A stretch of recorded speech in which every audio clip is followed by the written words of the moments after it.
जय हिंद दोस्तों। कौवा होता काला, बगला होता सफेद, बेरोजगार लट्ठे खाए यहाँ और नेता फेंके लंबी चौड़ी और तेज। और जरूरत पड़ी बस बस बस। आखिरकार चुनाव आयोग को मैदान में आना ही पड़ा और प्रेस ब्रीफिंग करी। विपक्ष और राहुल गांधी द्वारा चुनाव आयोग पर आरोप लगाए जा रहे थे, उसके चलते चुनाव आयोग ने आज प्रेस कॉन्फ्रेंस कही और बात ये कही कि हम हमारा काम पूरी ईमानदारी से कर रहे हैं, पूरी तटस्थता पूरी निष्पक्षता से कर रहे हैं।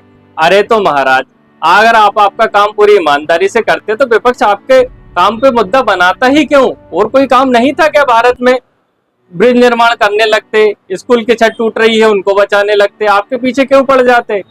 अगर आप ईमानदार होते ही तो पानीपत के मोहित कुमार को सुप्रीम कोर्ट क्यों जाना पड़ा सरपंची के चुनाव में? फिर वहां पे यूपीएम खुली, उसकी गिनती हुई और मोहित कुमार जो हारा हुआ प्रत्याशी था वो 51 वोटों से जीत जाता। ये तो सिर्फ सरपंची की बात हुई। हमने चंडीगढ़ मेयर चुनाव के पिछले वर्ष में देखा कि वहां सीसीटीवी फुटेज था। आप पार्टी ने आरोप लगाया, जब वहां पे गिनती हुई तो वहां पे भी आप पार्टी जीत जाती है।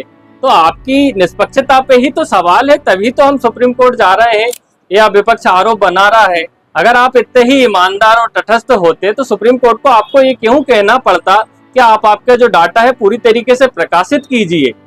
इसी के साथ आज सुधांशु शुक्ला जी भारत आ गए हैं, लेकिन बिहार वाले इस द्वंद की स्थिति में हैं कि उन्हें भारत में क्या चल रहा है बताए कि नहीं बताए, क्योंकि बिहार की वोटर लिस्ट में ये देखने को मिल रहा है कि वहाँ के जो जिंदा व्यक्ति है वो मृत घोषित हो जा रहे हैं।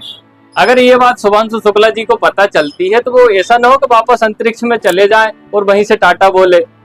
वहीं ट्रंप और पुतिन अलास्का में मिले, कारण ये था कि वो चाहते हैं कि यूक्रेन का युद्ध समाप्त हो।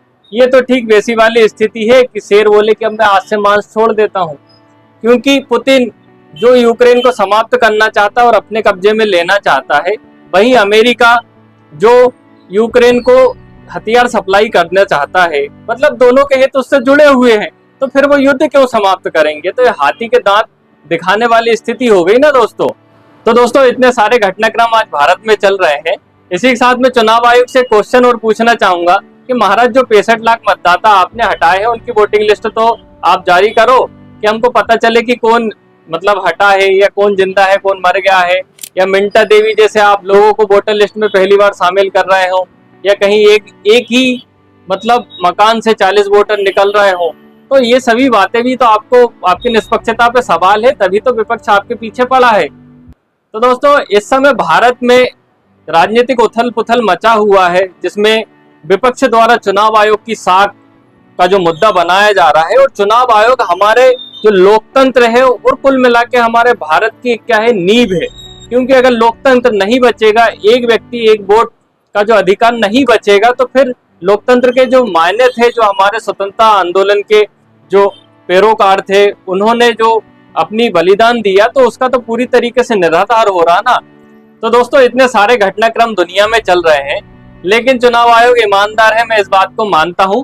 बस वो 65 लाख मतदाताओं की सूची जारी कर दे कि कौन कौन के नाम हटाए हैं और कौन कौन से जो जिंदा व्यक्ति हैं उन्हें मृत घोषित कर दिया है। बाकी आप बहुत ईमानदार है, इस बात को पूरा भारत जानता है।